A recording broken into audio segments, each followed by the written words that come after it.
Eh, sorry.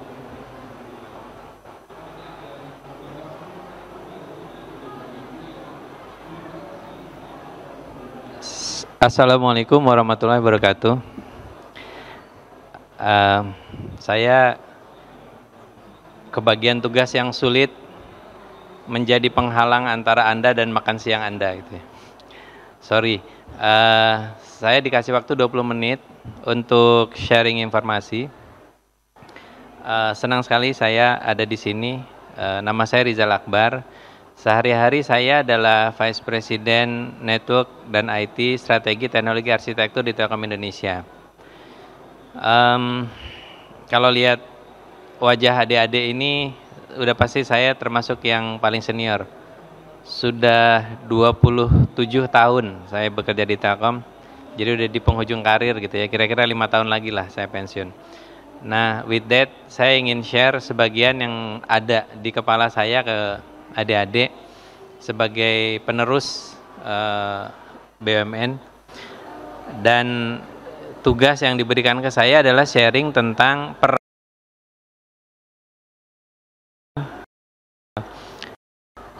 industri digital, atau kalau building digital infrastructure for all, kalau secara judulnya. Kita lihat materinya nggak banyak, akan coba.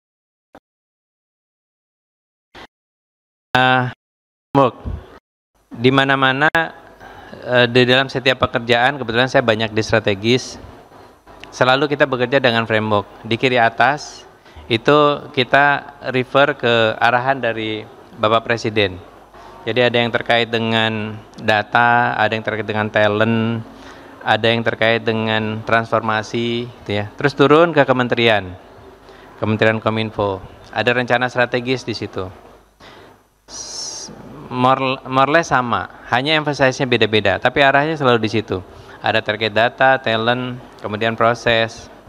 Nah, dari situ kemudian kami sebagai telco merespon. Responsnya di sebelah kanan. Di sebelah kanan itu kerangka kerja industri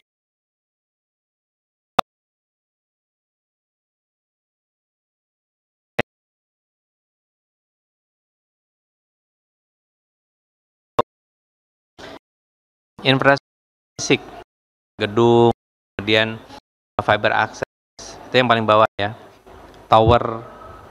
Kemudian naik ke atas, network services-nya, jadi perangkat-perangkat core sistemnya, kemudian perangkat-perangkat aktif, IP networks itu ada di situ semua. Nah, kemudian dulu telco adalah penyedia jaringan telekomunikasi, voice, kemudian juga data. Tapi sekarang banyak telco yang sudah bergeser juga menyediakan data center. Maka itu kami di Telkom juga memiliki satu hyperscale data center yang ada di Cikarang saat ini. Nah, on top itu juga kalau data center ada dalam rumahnya, maka yang dibutuhkan oleh seluruh ekosistem adalah computing powernya sebenarnya, bukan rumahnya. Jadi cloud itu bagian dari portofolio kita juga. Nah, di atas itu baru platform digital yang actually dipakai. Aplikasi ada di situ, platform-platform baik itu misalnya big data, artificial intelligence, kemudian digital workplace, itu ada di situ semua. Nah, yang dikonsum real oleh user, baik internal maupun eksternal, itu adalah layanan digitalnya atau digital servicesnya. Nah, kemudian di atas sebelah kanannya itu ada imperatif. Imperatif itu berarti hal yang penting. Jadi ada imperatif dari sisi digital dan imperatif dari sisi bisnis. Nah, hal-hal yang dipetakan di situ adalah yang kami secara day to day harus kawal supaya infrastruktur yang kami miliki itu bisa berjalan dengan baik. Lanjut next. Nah, dari sini dari panitia sudah membuat framework, dan kami lakukan harus ke beberapa hal adalah dalam hal mendukung pemerintahan berbasis data. Dulu banget awal saya bekerja 97, namanya 96 97 itu terkenal dengan nama IGAF. IGAF umurnya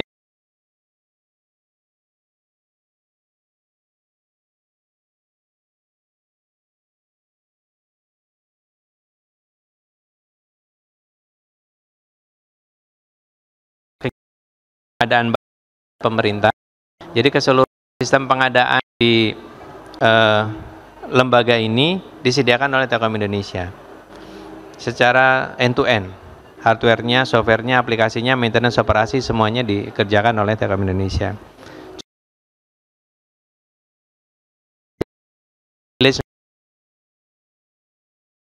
Seperti ini kami menilai itu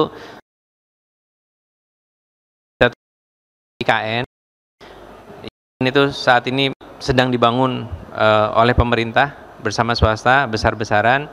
Nah, kami membangun Smart Village itu hampir di 400 titik desa di seluruh Indonesia, salah satu di dekat IKN sana. Sederhana sekali, karena sebenarnya itu hanya mengautomasi proses-proses yang ada di kelurahan. Banyak yang bisa melakukan itu. Tapi mensistemkan, kemudian mengoperasikan itu menjadi challenge. Lanjut, next. Oh ya, di yang sebelah kiri yang ada warna-warna, ada berubah, itu sebenarnya aspek apa dari kerangka industrinya yang mensupport delivery yang sebelah kanannya, gitu ya. Ketika diberi warna, itu menunjukkan bahwa komponen itu aktif untuk mensupport delivery yang di sebelah kanan. Yang kedua adalah layanan berbasis warga. Kalau tadi pemerintahan, ini berbasis warga.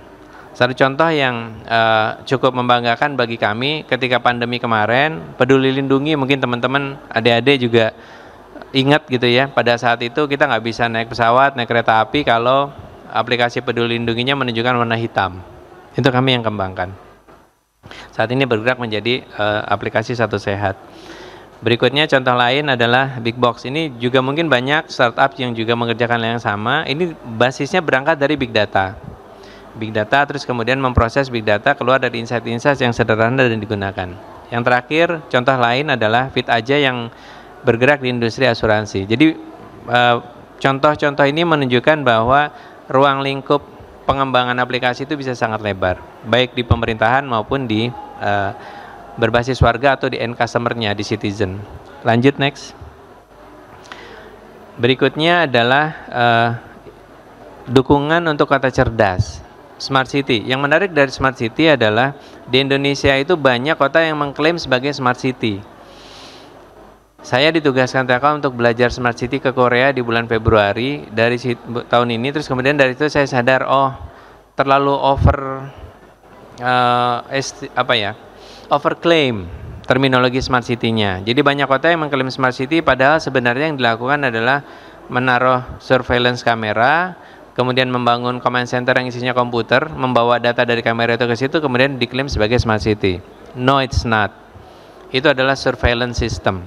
Smart City itu sangat kompleks. Contoh bagus, waktu itu kami langsung melihat ada di Seoul, Songdo, Anyang di Korea, mulai dari transportasi, kelistrikan, air, kesehatan. Contoh yang menarik dari Smart City adalah dicontohkan dalam bentuk sudah dijadikan video ya, tapi itu sebenarnya case real. Ada orang sedang berantem gitu ya, berantemnya belum selesai, polisinya udah datang, polisinya ada di situ untuk menangi. Bukan kebetulan lewat, tapi dari surveillance kamera itu digunakan artificial intelligence, ada anomali dari sisi motion, kemudian didispatch ke petugas terdekat untuk mengantisipasi dan menyelesaikan masalah itu. Jadi polisi datang ke situ itu karena didispatch dari sistem. Itu yang pertama. Contoh yang kedua, ini kejadiannya malam, orang lagi tidur gitu ya di jalan, dia tertidur di jalan, terkantuk-kantuk, tertidur, di sebelahnya ada tas. Terus kemudian ada orang datang, karena si maling ini tahu orang yang punya tas itu sedang tidur, dia buka tasnya. Terus mengambil sesuatu terus dia pergi. Nah, orang yang tidur itu terus kemudian bangun, dia lihat tasnya terbuka, terus dia kehilangan sesuatu dan dia pergi ke kantor polisi untuk melaporkan dia kehilangan sesuatu. Yang menarik, ketika dia berada di kantor polisi, malingnya sudah ditangkap dan ada di situ. Jadi yang dilakukan adalah again analisis motion, pergerakan, anomali pergerakan itu didispatch, kemudian dilihat, oh itu ada orang yang maling. Nah maling terus kemudian dimonitor pergerakannya oleh kamera, kemudian penegak hukum mengejar posisinya dan menangkap, dibawa ke lokasi terdekat. Sampai seperti itu contoh-contoh smart city. Mungkin yang terakhir, case-nya adalah ambulans. Kebayang ya kalau ada ambulans di Jakarta atau pemadam kebakaran ketika sedang traffic. Kebayang ya traffic di Jakarta, macetnya kayak apa. Nah, yang dilakukan adalah kendali atas traffic light. Jadi titik dijaminkan oleh sistem di Seoul antara kejadian kecelakaan atau ada emergency call dari satu rumah ke rumah sakit terdekat itu tidak lebih dari 10 menit. Karena ada golden period time kalau di bidang kesehatan. Yang dilakukan adalah jalur dari ambulans itu dikendalikan lampunya dan posisinya. Jadi ketika dia ada di satu titik, hijaukan ke sana, dia belok kanan, hijaukan ke kanan, terus sampai ke lokasi. Smart City itu sampai sana. Nah ini sedang kami kerjakan, kami bekerja sama dengan Korea Telkom, sedang bergerak ke arah sana. Jadi Smart City adalah contoh kompleksitas antara computing power, idea, connectivity, aplikasi software dan hardware. Karena ada sensor-sensor di sana. Kemudian berikutnya juga tentang infrastruktur. Infrastruktur itu jelas ya, basic itu yang gambar di bawah itu adalah contoh gambar dari hyperscale kami, data center yang ada di Cikarang. Kemudian yang bawah ya, sebagian dari teman-teman mungkin menggunakan, pastinya semua punya handphone dan pasti ada operatornya. Kalau subsidi kami adalah Telkomsel. Lanjut next. Berikutnya adalah dukungan untuk digital skill dan talent. Nah, teman-teman mungkin pernah mendengar metaverse, agak redup sekarang, diinisiasi oleh Facebook. Kami juga punya Metanesia. Terus kemudian ada beberapa aplikasi-aplikasi yang related dengan pendidikan, ada pijar sekolah dan lain-lain. Nah, kami juga punya MDI Venture. MDI ini, Mitra Digital Investama, tugasnya mencari startup untuk di chip in. Jadi kalau ada startup di Indonesia dimonitor, jadi mereka tugasnya scanning terus, kemudian kalau ada yang potensial untuk menjadi besar di masa depan, chip in, ikut berinvestasi. Jadi artinya ketika ada talent, kalau teman-teman tahu ya bagaimana bisnis startup, pasti ada ide, ada orang yang sangat gigih dengan idenya, mengembangkan sesuatu, bisa jadi belum jadi apa-apa, dan di titik itulah MDI atau subsidi kami yang namanya Mitra Digital Investama itu masuk di situ. Lanjut next. Nah ini bagian terakhir sebagai konklusi. Jadi in short, tugas kami sebagai Telkom sebagai salah satu dari telco di dalam infrastruktur digital nasional itu, yang pertama adalah menyediakan infrastruktur digitalnya sendiri. Nah, infrastruktur digital itu pasti ada hardware-nya, ada software-nya. Tidak ada, kalau terminologi Direktur Network Pak Herlan, bos saya, tidak ada satu jengkal meter pun di Indonesia yang nggak ada petugas Telkom yang bertanggung jawab. Karena dari Sabang sampai Merauke, Telkom bertanggung jawab layanan digital harus bisa nyala di situ, baik fix maupun mobile broadband. Kemudian yang kedua di kiri bawah harus merata. Harus merata itu ujungnya sebenarnya berujung pada biaya tarif.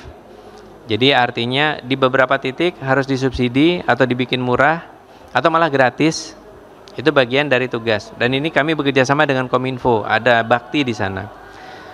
Kemudian yang berikutnya transformasi digital yang inklusif untuk meningkatkan kualitas hidup. Tadi contoh-contoh di depan ada beberapa aplikasi di banyak industri, kesehatan, pendidikan dan lain-lain yang arahnya menuju ke sana. Dan berikutnya yang terakhir adalah untuk pertumbuhan ekonomi. Nah, yang ini dikerjakan sebagian oleh MDI tadi ya, untuk mencari startup dan lain-lain. Demikian in short teman-teman, dengan senang hati saya berdiskusi kalau diperlukan. Demikian penyampaian materi dari saya. Wassalamualaikum warahmatullahi wabarakatuh. Waalaikumsalam warahmatullahi wabarakatuh. Terima kasih Bapak Rizal Akbar.